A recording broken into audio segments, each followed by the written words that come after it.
¿Alemania fuera de la Unión Europea calculando incluso su propio Brexit? ¿Por qué se habla de un referéndum que podría marcar un antes y un después dentro del continente europeo? Vamos a comentarlo.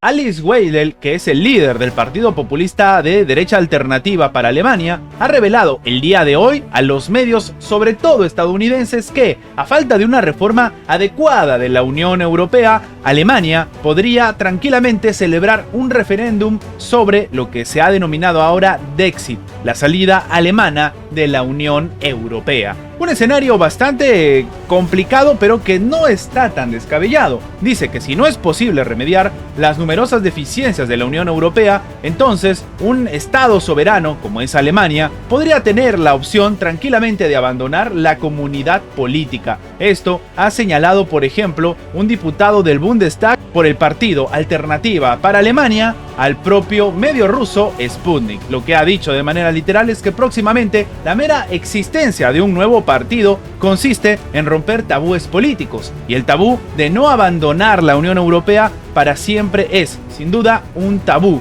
dentro de la política europea y sobre todo alemana. Lo que se está comentando es que quieren trabajar para remediar las deficiencias que se están generando, pero de no ser posible, Alemania tranquilamente podría terminar saliendo de la Unión Europea. Ahora, lo que llama la atención es que la frasecita "el Reino Unido tenía razón" se ha empezado a escuchar bastante, no solamente en Alemania, pero en el caso específico del país teutón, lo que se dice es que efectivamente el Reino Unido tenía razón cuando optó por abandonar la comunidad en el marco de Brexit. Al menos, esto es lo que está afirmando la líder de Alternativa para Alemania, Alice Weidel, en un artículo publicado para los medios estadounidenses. La dirigente ha señalado que si el éxito de su partido en las elecciones le permitiera formar un gobierno, trataría de reformar la Unión Europea y eliminar su déficit democrático, entre otras cosas, limitando los poderes de la Comisión Europea, un ejecutivo no elegido.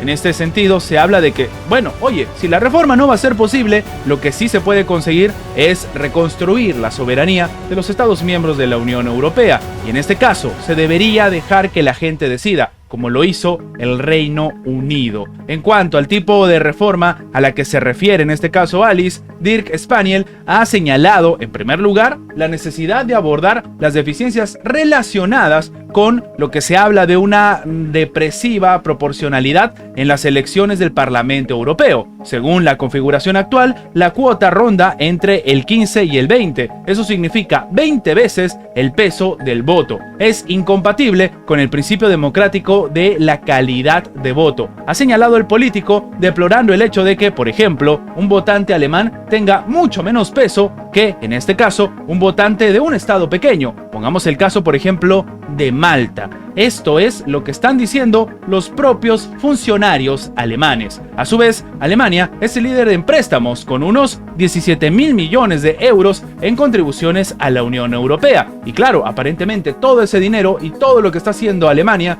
no está sirviendo de mucho a la hora de hablar de las votaciones. Ahora, existen algunas deficiencias relacionadas también con el nombramiento del propio presidente de la Comisión Europea y, en este caso, de las tres instituciones: el Consejo Europeo, la Comisión Europea y el Parlamento Europeo. Es decir, que básicamente en Alemania no están muy felices con lo que está sucediendo en la conformación de la Unión Europea. Dato curioso, precisamente así iniciaron las diferentes discusiones, argumentos y se terminó ejecutando el Brexit a favor de la Unión Europea. Lo que también llama la atención es que las medidas económicas que se han tomado por parte de Bruselas no han dado los resultados esperados, y algunos están comentando que incluso la Unión Europea se ha vuelto antidemocrática, porque el Parlamento Europeo, por ejemplo, no se elige según el principio fundamentalmente democrático de igual peso de voto de cada votante. Cuanto más pequeño es el país, mayor es el peso de cada voto. Los votantes alemanes tienen el peso más bajo. Esta es una realidad que a Alemania no se le está escapando. El gobernador del Banco Central de Italia, Fabio Panetta, ha comentado que, por si acaso, él ha decidido lanzar una amenaza, una advertencia sobre los planes de la Unión Europea de confiscar los beneficios de todos los activos rusos congelados en Europa. afirmando que la militarización del euro reduce inevitablemente su atractivo y favorece a la aparición de alternativas, como obviamente el yuan chino. El propio Panetta ha clarificado que el creciente uso del yuan en las transacciones comerciales entre China y Rusia era instructivo en ese sentido, ya que Pekín promovía el empleo de su moneda en países afectados por sanciones internacionales, aunque curiosamente no ha mencionado de manera específica los planes de la Unión Europea de transferir fondos rusos congelados a Ucrania. Los funcionarios dijeron que sus comentarios se hicieron teniendo en cuenta estos planes. Esto ha informado el propio periódico británico Financial Times. Esto se produce después de que Dmitry Virevsky, que es el director del Departamento de Cooperación Económica del propio Ministerio de Asuntos Exteriores de Rusia, habría declarado que Moscú respondería recíprocamente en caso de que Occidente decida, primero, congelar todavía los activos rusos y utilizarlos o confiscarlos o tener algún tipo de propósito diferente dentro de este complicado escenario que se vive, sobre todo en este criterio que algunos están dibujando de utilizar, en este caso, los activos rusos congelados y dárselos a Ucrania. Por supuesto, lo que están comentando es que admiten que se van a ver obligados a actuar simétricamente si los activos rusos o una parte de ellos aún así serán confiscados. Es decir, ya no solamente se habla del uso diferente o de dárselo a Ucrania, sino el simple hecho de ser confiscados. Lo que ha comentado también el propio Virevsky es que no va a hablar de cantidades concretas, pero es competencia del Ministerio de Finanzas y del Banco de Rusia. La cantidad de fondos que pueden ser objeto, en este caso de medidas económicas rusas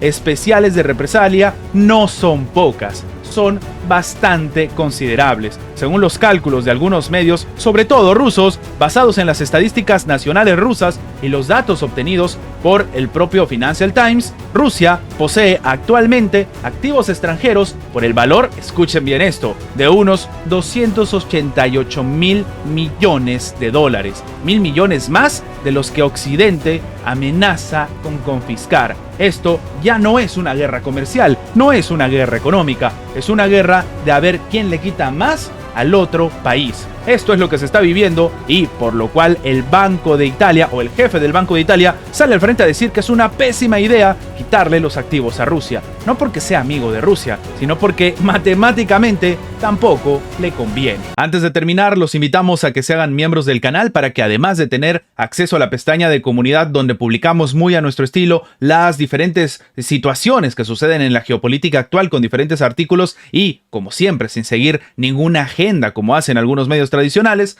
también van a tener acceso previo a poder ver los videos antes de su publicación en las horas normales, en una forma de agradecerles a todos los que hacen posible el mantenimiento de este proyecto. De nuevo, por solamente $1.99 tienen estas ventajas en forma de agradecimiento por apoyar a mantener este proyecto. Sin más que agregar, nos vemos en la próxima.